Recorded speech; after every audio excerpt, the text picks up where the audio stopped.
Subscribe to Gurukul and press the bell icon for regular updates. नमस्कार दोस्तों, गुरुकुल में आपका स्वागत है। दोस्तों, आज हम लोग पढ़ेंगे बहुभुज।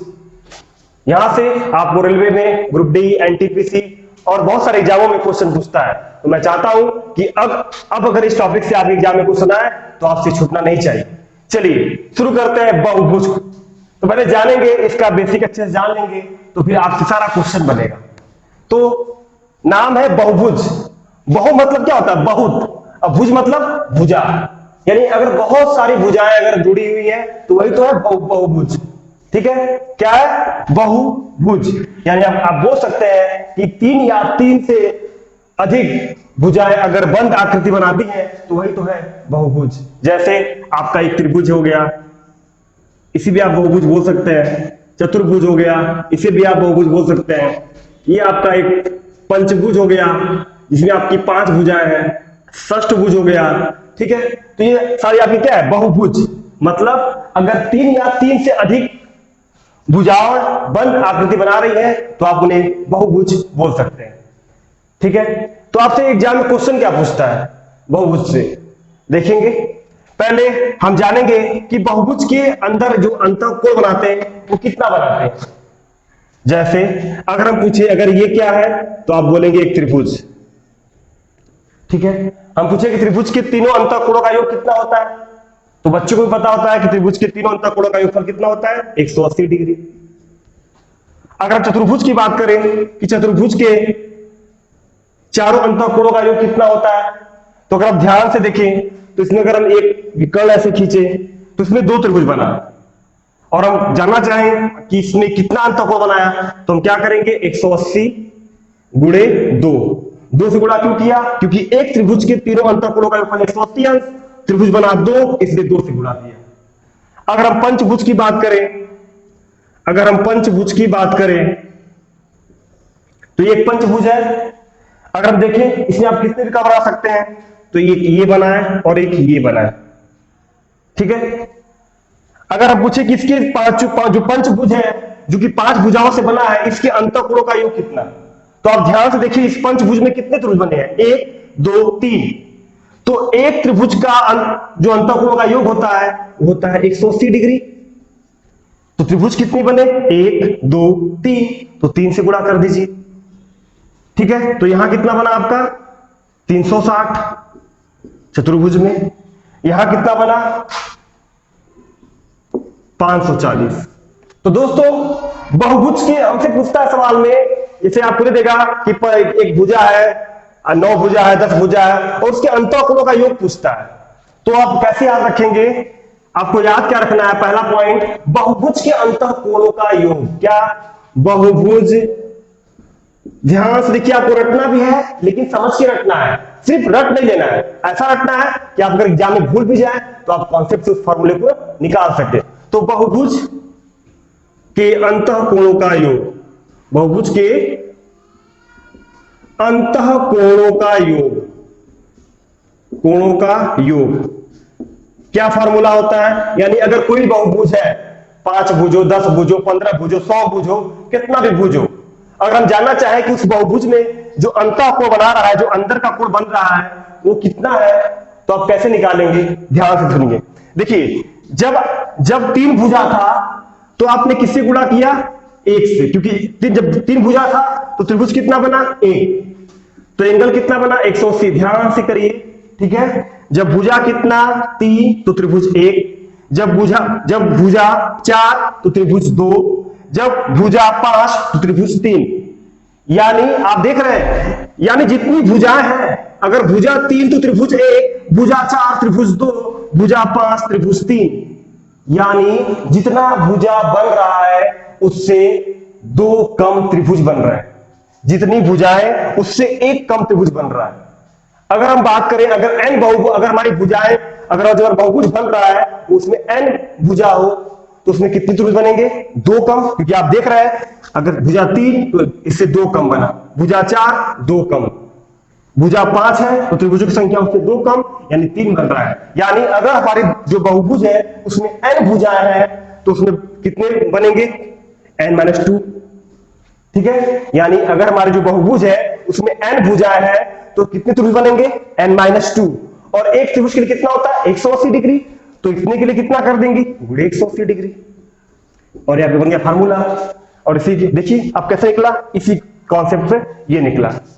तो आपको सिर्फ रटना नहीं है, समझ के इसे याद करना है। तो आपसे एग्जाम में क्या पूछता है, कोई भी एक बहुभुज देगा कि 15 भुज है या 16 भुज है या 100 भुज है, कहेगा उसके अंतःकोणों का योग बताइए। तो आप क्या करेंगे, n-2 इंटू 180 डिग्री। तो दोस्तों अभी हमने सीखा किसी भी बहुभुज के लिए अंतःकोणों का जो योग होता है वो n-2 इंटू 180 डिग्री होता है। अब हम सीखेंगे बाह्य कोण। क्या किसी भी बहुभुज का बाह्य कोण कितना होता है, ठीक है, आप याद रखेंगे किसी भी बहुभुज का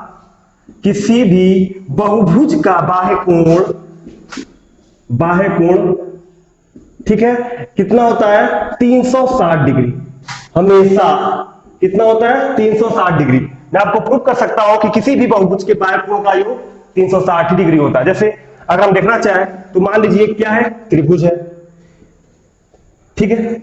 आप जानते हैं त्रिभुज के तीनों अंतःकोणों का योगफल कितना होता है 180। जैसे अगर हम मान लिए कि ये आपका 50 और ये आपका 70, तो 7 5 12 120, तो आपका ये कितना हो जाएगा 60 180 हो गया। 7 5 12 और 60 180। तो मैं क्या बोला, किसी भी बहुभुज का बाह्य कोण का योग, बाह्य कोणों का योग ऑलवेज कितना होता है 360। चलिए देखते हैं कैसे। तो देखिए जैसे मान लीजिए आप जानते हैं कि कोई भी अगर एक स्ट्रेट लाइन है तो उस पर ऑलवेज कितना बनता है 180 डिग्री, 180 बनता है। तो देखिए अगर हम इस भुजा को आगे बढ़ाएं तो यहां कितना बना 60, तो जो ये लाइन है यहां पर कितना बनेगा, क्योंकि यहां आप जानते हैं कि 180 बनता है, यहां 60 बन चुका है, इसका मतलब यहां कितना बनेगा 120। सही बात है, क्योंकि एक स्ट्रेट लाइन पे 180 बनता है। अगर इस लाइन को आगे बढ़ा दें तो यहां कितना बना 70। आप जानते हैं कि एक लाइन पे कितना बनता है 180, 70 बन चुका, तो यहां कितना बनेगा 110। और यहां पर देखिए तो इस लाइन पे यहां कितना बना 50, और एक लाइन बनता कितना 180, ये 50, तो ये कितना बनेगा, ठीक है 130। अगर आप ऐड करें 120 को 110 को 130 को तो आपको 360 मिल जाएगा। उसी तरह चतुर्भुज में आप देखेंगे, ठीक है, तो वहां भी आपको किसी भी बहुभुज की अगर बात करें तो बाह्य कोणों का योग हमेशा 360 ही होगा, चाहे पंचभुज हो, षष्ठभुज हो, अष्टभुज हो, कोई भी बहुभुज हो, हमेशा बाह्य कोणों का योग 360 होता है। दोस्तों याद रखिएगा बहुभुज और समबहुभुज दो अलग अलग चीजें, दोनों में अंतर है, ठीक है। हम पढ़ेंगे समबहुभुज यानी रेगुलर पॉलीगॉन, ये क्या होता है। तो सम मतलब समान, आप रटिए मत, उसके वर्ड से उसका मीनिंग निकालिए। सम मतलब समान, बहु मतलब बहुत सारी, और भुज मतलब भुजा। यानी अगर ऐसा बहुभुज है जिसका भुजा और कोण बराबर है तो उसे क्या बोलेंगे समबहुभुज यानी रेगुलर पॉलीगॉन।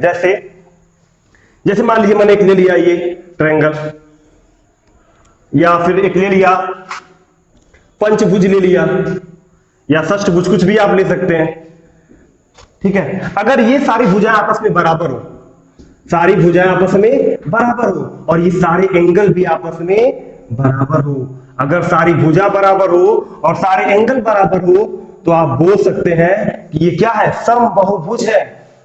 बहुभुज और समबहुभुज, ध्यान से क्वेश्चन को देखिएगा, उसने आपसे एग्जाम में बहुभुज के बारे में पूछ रहा है कि समबहुभुज से पूछ रहा है। अगर बहुभुज से पूछे तो बहुभुज का कॉन्सेप्ट लगाइएगा, और समबहुभुज से पूछे तो समबहुभुज का कॉन्सेप्ट लगाइएगा।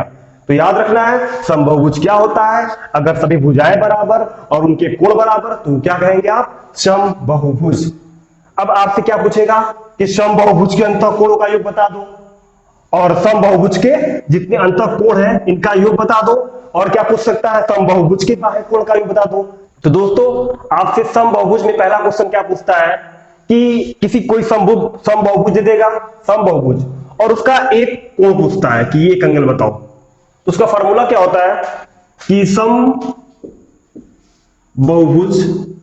एक अंतःकोण क्या होता है।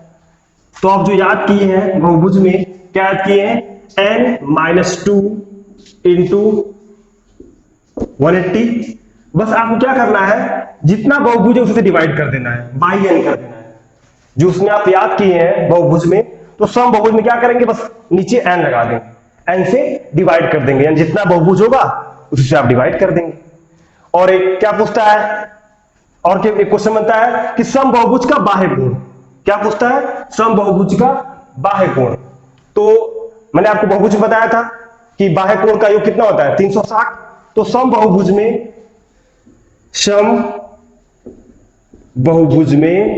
जो बाह्य कोण होता है,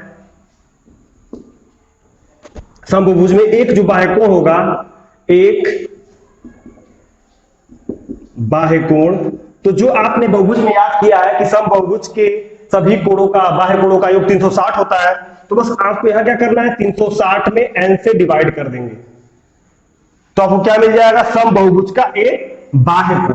अंतःकोण के लिए क्या करेंगे, जो बहुभुज ने आपने याद किया उसमें n से डिवाइड करेंगे, तो सम बहुभुज का एक अंतःकोण आएगा। और सम बहुभुज के एक बाह्य कोण ज्ञात करने के लिए जो आपने बहुभुज में सभी बाह्य कोणों का योग ज्ञात किया है उसमें n से डिवाइड कर देंगे, यानी जो भुजा n क्या है, यहाँ पे भुजाओं की संख्या है। ठीक है, आइए देखते हैं लास्ट पॉइंट। एक आपसे पूछता है बहुभुज में, बहुत ही देखने को मिलता है एग्जाम में, एक पूछता है कि विकर्णों की संख्या। कोई भी एक बहुभुज दे देगा कि 100 बहुभुज में कितने विकर्ण खींचे जा सकते हैं, या 1000 बहुभुज में, या 50 बहुभुज है, एक ऐसी बहुभुज है जिसमें 50 भुजा है, उसमें आप कितने विकर्ण खींच सकते हैं। यानी विकर्णों की संख्या, बहुभुज में विकर्णों की संख्या का जो फॉर्मूला होता है बस सबसे याद कर लीजिए, क्योंकि एग्जाम में बस आपको टिक करना है। ठीक है, आपको जॉब पाना है, नौकरी लेना है, ये नहीं कि इसका प्रूफ क्या है जाने की जरूरत नहीं है आपको। तो क्या होता है, विकर्णों की संख्या की फॉर्मूला क्या होता है, n-3/2। यहां n क्या है, बहुभुज की संख्या है। जैसे बोल दिया कि 50 बहुभुज में कितने विकर्ण खींचे जा सकते हैं, तो आप n के स्थान पे क्या कर रख देंगे 50 और उसको सॉल्व कर देंगे, जितना आएगा उतने विकर्ण आप खींच सकते हैं। तो दोस्तों अभी तक हमने जो सीखा है उस पर क्वेश्चन देखते हैं। तो पहला क्वेश्चन देखिए क्या कह रहा है कि किसी अष्ट बहुभुज के अंतःकोणों का योग बताइए। ठीक है, क्या बोला, अष्ट बहुभुज के अंतःकोणों का योग। तो मैंने आपको बताया कि किसी बहुभुज के अंतःकोणों का योग का फॉर्मूला क्या होता है, बहुभुज, सम बहुभुज नहीं, ध्यान दीजिएगा। तो अंतःकोणों का योग, बहुभुज के अंतःकोणों का योग, फॉर्मूला आपको याद होना चाहिए, बहुभुज के अंतःकोणों का योग क्या होता है, n-2, जितनी भुजाएं हैं उससे 2 कम त्रिभुज और गुणे 180। तो हमारा क्या है, अष्टभुज है, तो बस रख दीजिए, जहां n है वहां रख दीजिए n के स्थान पे। तुम्हारा अष्टभुज है तो रख देंगे 8, तो 8-2 इंटू 180, ये कितना बनेगा 6 इंटू 180, मल्टीप्लाई कर दीजिए, 18×5 = 90, 18×6 = 108। यानी आपका जो अष्टभुज है उसके अंतःकोणों का योग होगा 1080 डिग्री। यानी अष्टभुज में जितने अंतःकोण बन रहे हैं उसको आप अगर ऐड करेंगे सारे अंतःकोणों को तो आपको मिलेगा 1080। देखते हैं अगला क्वेश्चन। दोस्तों अगला क्वेश्चन देखिए क्या कह रहा है कि किसी समबाहु अष्टभुज का प्रत्येक अंतःकोण बताइए। उसमें क्या था, समबाहु, उसमें क्या था, केवल अष्टभुज, यहां अंतर यही है, केवल उसमें था अष्टभुज के अंतःकोण का योग, लेकिन यहां पे क्या है, समबाहु अष्टभुज, मतलब जो अष्टभुज बना है उसकी सारी भुजाएं बराबर है। ठीक है, तो इसका प्रत्येक अंतःकोण का फॉर्मूला में बताया था कि n-2 × 180/1, यानी जो केवल आपको n से भाग कर देना है।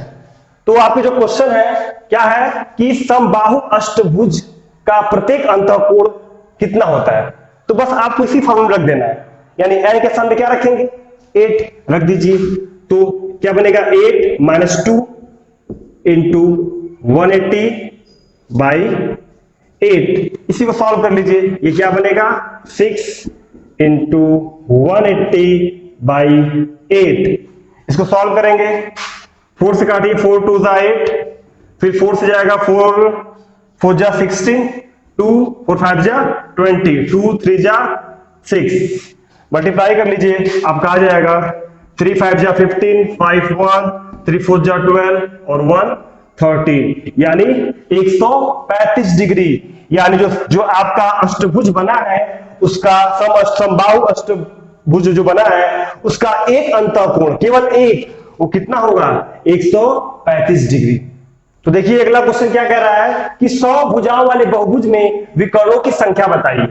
तो जब भी आपसे विकर्णों की संख्या पूछे तो आपको पता है फॉर्मूला क्या होता है, n-3/2। तो आपके क्वेश्चन में क्या है, 100 भुजाओं वाला बहुभुज है, उसमें विकर्णों की संख्या कितनी होगी। तो बस n के स्थान पर रख दीजिए 100, क्योंकि n क्या है, भुजाओं की संख्या है, तो रख दीजिए 100। यानी ये क्या बनेगा आपका, 100 में से 3 गया, ये 97 और बटे 2। बस सॉल्व कर लीजिए, 2 से काटिए, ठीक, मल्टीप्लाई कर लीजिए, 5 7 35, 5 3, 5 9 45 और 3 48, यानी आपका इतना विकर्ण बनेगा। आई होप आपको वीडियो पसंद आया होगा, और जिन मेरे दोस्तों ने ग्रुप डी और एनटीपीसी का फॉर्म भरा है उन्हें जिस भी टॉपिक पर प्रॉब्लम है वो कमेंट करें, उस पर आपको वीडियो दिया जाएगा। मिलते हैं नेक्स्ट पार्ट में, तब तक के लिए जय हिंद जय भारत।